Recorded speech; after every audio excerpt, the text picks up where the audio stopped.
Hello,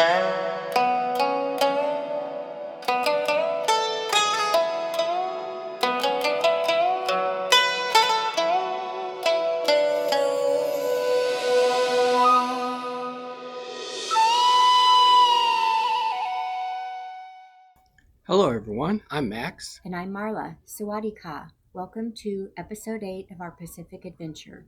In this video, we're going to be exploring Thailand, starting with Koh Samui, and then heading to Bangkok, and then we'll cover our first stop in Vietnam.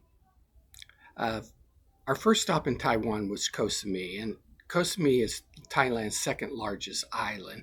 But where we anchored was not the side that has all the action. The action's on the other side of the island. So really, there's not a lot to do here except shop, eat, and drink. And we managed to do all three pretty well. One fun fact is season 3 of White Lotus, if you follow that, was filmed here at the Four Seasons on Koh Samui Island.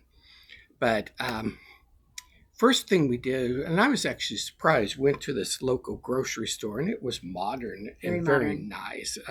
They had some unusual products, but you kind of expect that, I guess. But one thing that was maybe disturbing for us is the meat section. Let's just say the health inspectors were not invited. It was a little disgusting. Yes. But after that, we wandered around, did a little shopping. We ended up having lunch at a place called Jackie J Pizzeria. And this was my first opportunity to eat a true Thai meal. And I realize now why people like it. It tastes just like pizza to me. And we were joined by a local and who had lunch with us. And unfortunately, that pretty much sums up Koh Samui. Our next stop was Bangkok. Greater Bangkok metro area is approximately 17 million people. It's almost 25% of the population of Thailand, has 50% of the country's GDP, and unfortunately is about 2 hours from the port. And the traffic, absolutely brutal. We're pretty sure that this was the hottest location we have visited so far. Hopefully, we don't have anything hotter because it was probably well into the hundreds, feels like temperature. Yeah.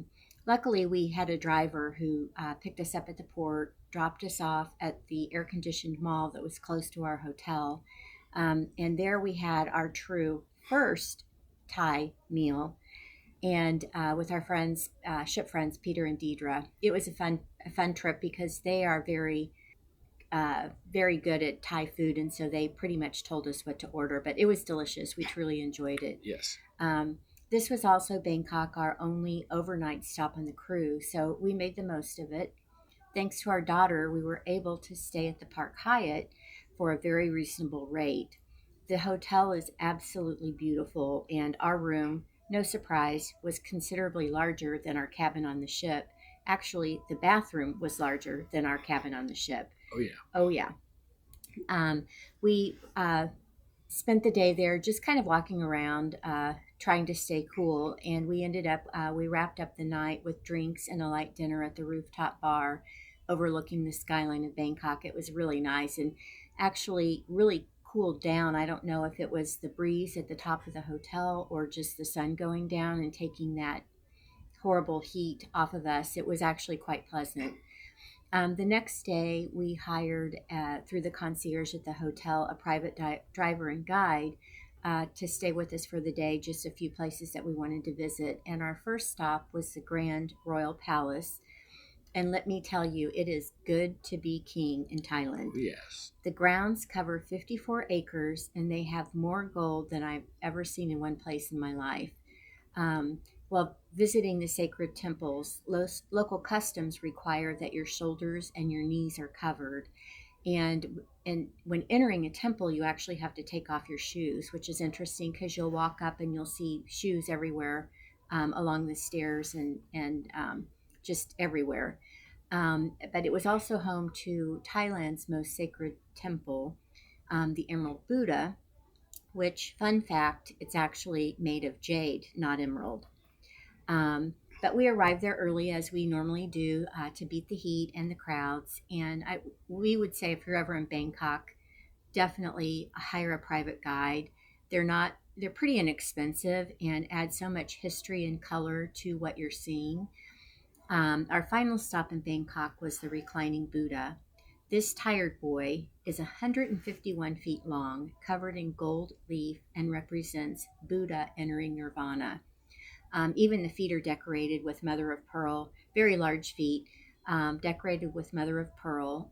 It was really cool to see. We've seen it other places, and definitely was one of the things we wanted to see while we were there.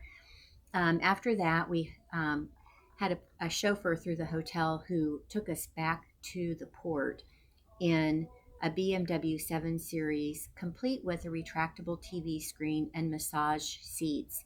It was incredible and not a bad way to end the day. We really enjoyed our time in Bangkok. Yes, yes. And so now we are in Vietnam, and our first stop was Phu My. And Phu My is not a tourist destination at all. It is where ships dock for people who want to do day trips to Ho Chi Minh City.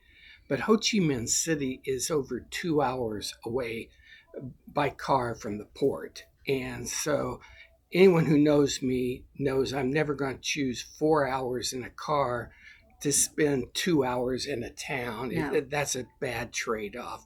And so we elected to just visit the local town. And that was interesting too, because people be driving by and just wave at us, and little kids would stare at us and then finally do a little wave. And at first we were kind of confused, but then we realized they're probably among the 38 followers we have on this channel. Exactly. So they were just a little starstruck that we were there. Exactly. So we spent the day in Phu My, and we first did a Grab ride, which is the Asian version of Uber, and they took us into town. That set us back $2.88. It was worth it. And we visited this beautiful pagoda complex, and this thing is over 250 acres, and it is massive. It has this hall that is over 32,000 square feet, and the garden includes over 500 disciples of Buddha statues and thousands of potted flowers and trees. Oh, it's beautiful. And this is a place of worship and meditation, and I truly think we are the only tourists there. Yeah. And in the whole city, actually, because everybody looked at us strangely. Yes. So we loved the place. It was beautiful, and we spent probably an hour and a half there, and then we walked into town. Everything was pretty condensed, and as usual, we hit a local grocery store. That's something I always like to do. And this thing, again, I'm just shocked. It was so clean and beautiful and modern. But the thing that really struck us is they had the most impressive collection of ramen noodles I've ever seen in my life. I mean, to quote our son-in-law, if you can't find a flavor you like here, that's on you, because I don't know how many flavors they had, but it's pretty impressive. So we did a little shopping and then had lunch, and finally we ended up at an ATM. We decided we're going to be here for a few days. We should get some local currency, and I felt like millionaires. We took out 1 million dong, which is their local currency. And, the reality is that's about $38 US. But overall, we enjoyed the town. It's just getting way too hot. Way too hot. So we grabbed a grab and went back to the ship.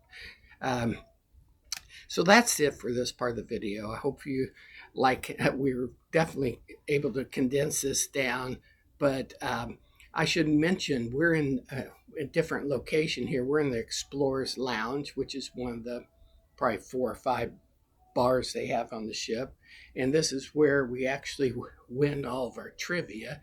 Since we talked to you last, we won Elvis trivia and we won Golden Oldies trivia. So we thought you'd appreciate a different venue. Plus, it's too hot to be on our balcony. It's stifling hot. Very hot. We hope to have another video up right after Hong Kong. Right. And until then, Wajigan. Bye.